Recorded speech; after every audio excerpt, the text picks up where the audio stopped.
सोने का हंस जातक कथा। वाराणसी में कभी एक कर्तव्यनिष्ठ व शीलवान गृहस्थ रहा करता था। 3 बेटियों और एक पत्नी के साथ उसका एक छोटा सा घर संसार था, किंतु अल्प आयु में ही उसका निधन हो गया।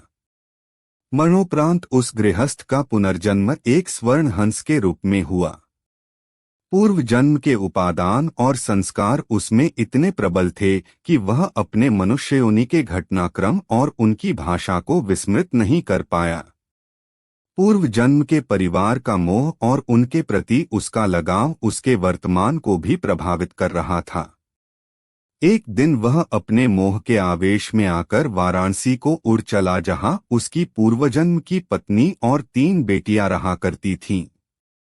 घर के मुंडेर पर पहुंचकर जब उसने अपनी पत्नी और बेटियों को देखा तो उसका मन खिन्न हो उठा, क्योंकि उसके मरणोपरांत उसके परिवार की आर्थिक दशा दयनीय हो चुकी थी। उसकी पत्नी और बेटियां अब सुंदर वस्त्रों की जगह चिथड़ों में दिख रही थीं। वैभव के सारे सामान भी वहां से तिरोहित हो चुके थे।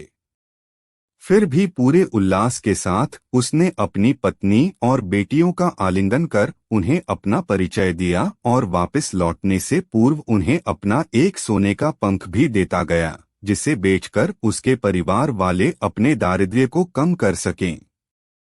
इस घटना के पश्चात हंस समय समय पर उनसे मिलने वाराणसी आता रहा और हर बार उन्हें सोने का एक पंख देकर जाता था।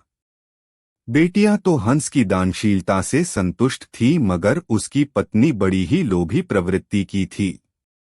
उसने सोचा क्यों न वह उस हंस के सारे पंख निकालकर एक ही पल में धनी बन जाए।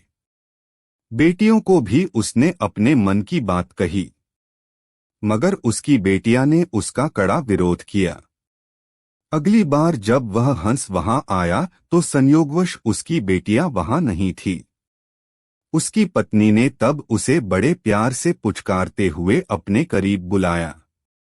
नलप्रपंच के खेल से अनभिज्ञ वह हंस खुशी खुशी अपनी पत्नी के पास दौड़ता चला गया। मगर यह क्या!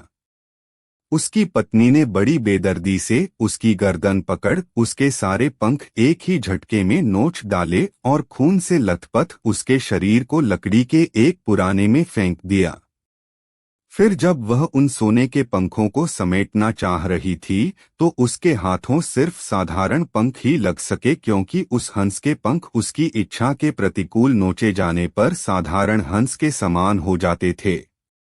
बेटियां जब लौटकर घर आईं तो उन्होंने अपने पूर्वजन्म के पिता को खून से सना देखा। उसके सोने के पंख भी लुप्त थे। उन्होंने सारी बात समझ ली और तत्काल ही हंस की भरपूर सेवा शुश्रूषा कर कुछ ही दिनों में उसे स्वस्थ कर दिया। स्वभावत उसके पंख फिर से आने लगे, मगर अब वे सोने के नहीं थे। जब हंस के पंख इतने निकल गए कि वह उड़ने के लिए समर्थ हो गया, तब वह उस घर से उड़ गया और कभी भी वाराणसी में दोबारा दिखाई नहीं पड़ा।